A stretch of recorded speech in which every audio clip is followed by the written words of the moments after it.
चारों तरफ अफरा तफरी मची थी। लगातार 6 महीने बरसात हो रही थी, फसलें नष्ट हो गईं। उसी बीच यूरोप में भी 9 की तीव्रता का भूकंप आया, जिससे सुनामी आ गई और लगभग आधा एशिया पानी से डूब गया। पूरा यूरोप जलमग्न हो गया, सारे घर बह गए। और वहीं अफ्रीका महाद्वीप के कुछ हिस्से में आग से बुरा हाल। पूरे विश्व में सब कुछ समाप्त हो रहा था, मानो जैसे बस कुछ ही दिनों में पूरी दुनिया खत्म। लोग जान बचाने के लिए इधर उधर भाग रहे थे। लोग समझ नहीं पा रहे थे कैसे बचें। सरकार, सेना, सबका हाल खराब हो गया था। हर जगह बस लाशें, तबाही और रोने की आवाजें। चीख पुकार, आसमान में बिजली, गड़गड़ाहट, भयानक काले बदलों का अंधेरा। दिन भी काली रात जैसा लग रहा था, मानो कुछ महीने से दिन हुआ ही नहीं, सूर्य निकला ही नहीं। ये सब इतना भयानक था जैसे बस तबाह होने के बाद ही अब शांति आएगी। इसी बीच कैलाश पर्वत, जहां कहा जाता है कोई आ जा नहीं सकता, उसी पर्वत में एक बर्फ से बनी गुफा में एक तपस्वी रहते थे, जिनका नाम नागा रुद्रदेव वामन था। नागा रुद्रदेव वामन केसरिया वस्त्र धारण करके ध्यान मुद्रा में कई वर्षों से गुफा के अंदर बैठे थे। उनके 5 शिष्य उनके पास शिक्षा ग्रहण करते थे और उनकी सेवा करते थे। उनके शिष्य ने धरती का हाल देखकर आपस में बात करके नागा रुद्रदेव वामन को धरती को बचाने के लिए विनती करने के बारे विचार किया। 5 शिष्यों ने उनसे कहा कि धरती संकट में है, उसे कैसे बचाए। प्रभु, विनती सुने, हमारी धरती को बचाए। जैसे ही उनकी पलकें उठीं, गुफा एक दिव्य प्रकाश से भर गई। उनका अलौकिक स्वरूप प्रकट हुआ। उनके माथे पर ज्ञान का तेज दमक रहा था। गले में रुद्राक्ष की माला ब्रह्मांड की ऊर्जा समेटे हुए थी और हाथ में पहना चांदी का कड़ा उनके अटूट संकल्प का प्रतीक था। उनका आभामंडल इतना शक्तिशाली था मानो स्वयं भगवान शिव हों, परंतु वे शिव नहीं बल्कि शिव के परम भक्त थे। 6 फुट लंबा विशालकाय शरीर जो स्वयं हनुमान जैसी शक्ति का आभास कराता था। नागा रुद्रदेव वामन ने अपने शिष्यों को दिव्य दृष्टि देकर मानव के द्वारा किए गए उन कष्टदायी कर्मों को दिखाया जिन्हें लोग विकास के नाम पर कर रहे थे। मनुष्य ने प्रगति के झूठे दंभ में प्रकृति का संतुलन ही बिगाड़ दिया। कंक्रीट के जंगल उगाकर हरे भरे मैदानों की आत्मा को कुचल दिया। जीवन देने वाले पेड़ बेरहमी से काटे गए। प्राचीन मंदिर जो हमारी संस्कृति के प्रहरी थे, खंडहर बनने के लिए छोड़ दिए गए। नदियों का सीना चीरकर उनका जल सोख लिया गया। बेजुबान जानवरों का क्रूरता से वध किया गया और पवित्र मानी जाने वाली गौ माता का घोर अपमान हुआ। यह सिर्फ विनाश नहीं बल्कि सृष्टि के प्रति कृतज्ञता थी। यह सब देख महाकाल का क्रोध जागा और उनके हाथ में डमरू गूंज उठा। यह सृष्टि के विघटन का नाद था, एक ब्रह्मांडीय कंपन जिसने तय कर दिया कि अब महाप्रलय से इस कृतज्ञ मानव जाति का संपूर्ण विनाश होगा। चारों दिशाओं के लोकपाल क्रोध से भर उठे। उनका सम्मिलित रोष स्वर्ग को कंपा रहा था। इसी बीच पवित्र कुंभ की धरती पर वे दिव्य आत्माएं नागा साधुओं का उग्र रूप लेकर प्रकट हुई। उनकी आंखों में ज्वाला थी और वाणी में ब्रह्मांड का आदेश। उन्होंने गर्जना की, मानव ने अपनी सारी सीमाएं लांघ दी हैं, अब उसे अपने कर्मों का दंड भोगना ही पड़ेगा।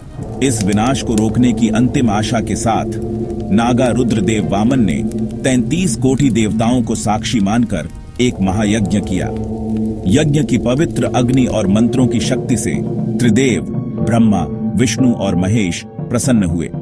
वे प्रकट हुए और बोले, हे नागा रुद्र, तुम्हारा प्रयास सराहनीय है।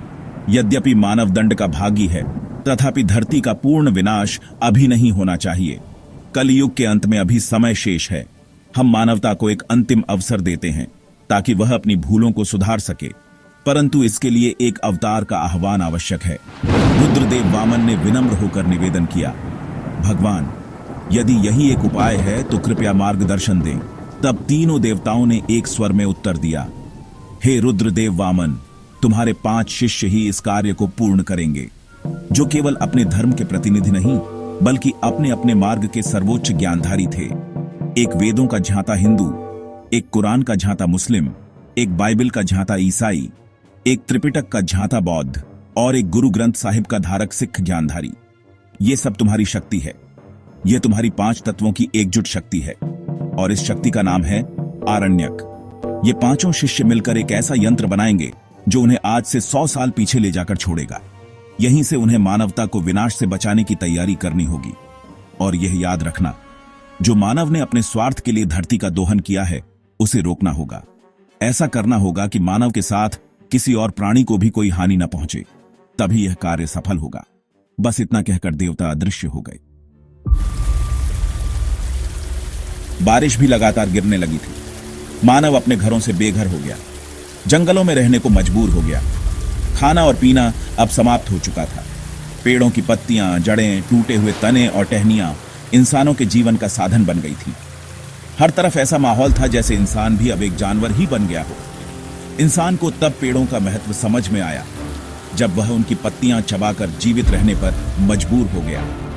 आरण्यक ने एक स्वर में नागा रुद्रदेव वामन की आज्ञा से धरती पर आकाशवाणी की, मनुष्य, तू स्वयं इस धरती के विनाश का कारण है। यदि सुधर नहीं गया तो विनाश से स्वयं ही सामना करेगा। इस आवाज को पूरी दुनिया ने सुना। यह आवाज कहां से आई किसी को पता नहीं चला, पर ऐसा माना गया कि यह कैलाश की गुफा से आई थी और पूरी धरती पर सुनाई दी। तब सभी ने भारत को देव भूमि मानकर प्रणाम किया और ईश्वर से प्रार्थना करने लगे। वे ईश्वर से क्षमा याचना करने लगे। आरण्यक ने अपना यंत्र बनाकर समय को पीछे ले जाने की कोशिश की। उससे पहले ही बरसात हो गई। इतना विनाश हो चुका था कि पूरी दुनिया 100 साल से भी ज्यादा पीछे स्वतः ही जा चुकी थी। आरण्यक के यंत्र को सुरक्षित रखने के लिए मानव कल्याण हेतु मंत्री की सहायता से बनाया और इस्तेमाल किया गया। इसके बाद यह यंत्र नागा रुद्रदेव वामन के पास रख दिया गया। पांचों आरण्यक धरती के अलग अलग कोनों में जाकर धरती पर हर चीज की पुनः स्थापना का कार्य करने लगे। वे लोगों की मदद से यह कार्य संपन्न कर रहे थे। कोई नहीं जानता था कि ये हव्य शक्तियां और उनका नियंत्रण किस प्रकार कार्य कर रही हैं। पेड़ लगाए गए, सड़कें और रास्ते सुधारे गए, पर सबसे ज्यादा महत्व जानवरों, पक्षियों और जलीय जीवों की रक्षा के लिए दिया गया। गाय को पुनः पूजा जाने लगा और धरती फिर से सुख शांति जैसी होने लगी, मानो कभी कुछ हुआ ही न हो। यह कलयुग था, पर सतयुग जैसा अनुभव था। मनुष्य, जीव जंतु, कीट पतंगे, सबका जीवन खुशहाल था।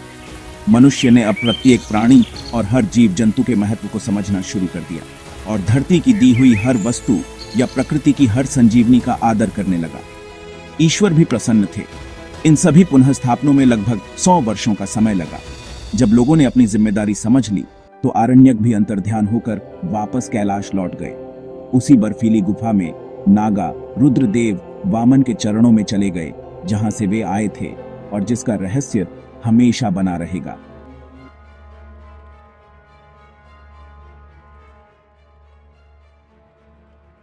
यह कथा काल्पनिक है, जिसका किसी भी जाति, धर्म या लोगों की भावना को ठेस पहुंचाने का कोई उद्देश्य नहीं है।